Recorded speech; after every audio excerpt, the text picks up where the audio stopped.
Assalamualaikum warahmatullahi wabarakatuh. Nama saya Lona Fazira, NIM 12120422481, Prodi Hukum Tata Negara Angkatan 21, kelas HTMB, mata kuliah Studi Al-Quran, Kampus UIN Suska Riau, dosen pengampu Dr. Muhammad Asubli, SHI, MSI. Di video ini saya akan mereview sebuah buku yang berjudul Buku Islam Melayu Nusantara, karya Bapak Muhammad Asubli. Saya akan mereview pada bab 5 yang berjudul Model Kepemimpinan dan Politik Orang Melayu. Yang pertama, model kepemimpinan.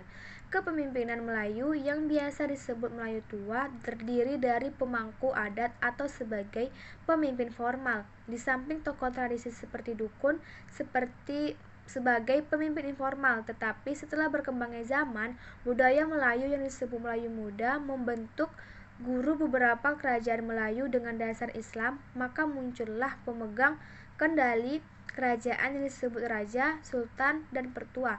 Kehadiran Islam juga telah menampilkan cendekiawan yang disebut ulama. Dengan demikian, kehidupan Melayu muda ini dipandu oleh raja, ulama, pemangku adat, dan tokoh tradisi. Etika penguasa Melayu diturunkan dari konsep-konsep Islam. Nuansa Islam sangat kental mewarnai pola pemerintahan dan budaya Melayu. Dalam khazanah politik Melayu, pemimpin didefinisikan sebagai orang yang diberi kelebihan untuk mengurus kepentingan orang banyak. Penguasa harus berada di tengah-tengah rakyatnya, mengerti kondisi warganya, dan tahu apa yang diinginkan oleh rakyat. Berdasarkan Taj al-Salatin, ada 10 sifat raja atau pemerintahan yang baik. Yang pertama, tahu membedakan yang baik dan yang buruk. Yang kedua, berilmu. Yang ketiga, mampu memilih menteri dan pembantunya dengan benar. Yang keempat, baik rupa dan pekertinya supaya dikasihi dan dihormati oleh rakyat. Yang kelima, pemurah.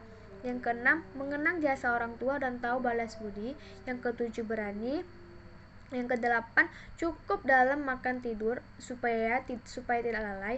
Yang kesembilan, mengurangi atau tidak berfoya-foya atau tidak bermain dengan perempuan. Dalam konteks Melayu, arif dan bijak memiliki makna yang berbeda. Arif lebih merujuk kepada kemampuan pembawaan diri dalam proses sosialisasi, sedangkan bijaksana lebih mengarah kepada pengolahan pengetahuan dengan sebaik-baiknya. Yang kedua, relevansi kepemimpinan tradisi Melayu dalam konteks kepemimpinan kekinian. Kata pimpin mengandung pengertian mengarahkan, membina atau mengatur, menuntut, dan juga menunjukkan ataupun mempengaruhi. Pemimpin mempunyai tanggung jawab baik secara fisik maupun spiritual terhadap keberhasilan aktivitas kerja dari yang dipimpin, sehingga menjadi pemimpin itu tidak mudah. Dan tidak akan setiap orang mempunyai kesamaan di dalam menjalankan kepemimpinannya. Model kepemimpinan tradisi Melayu kini telah disederhanakan dengan istilah model kepemimpinan transformasional di era kontemporer.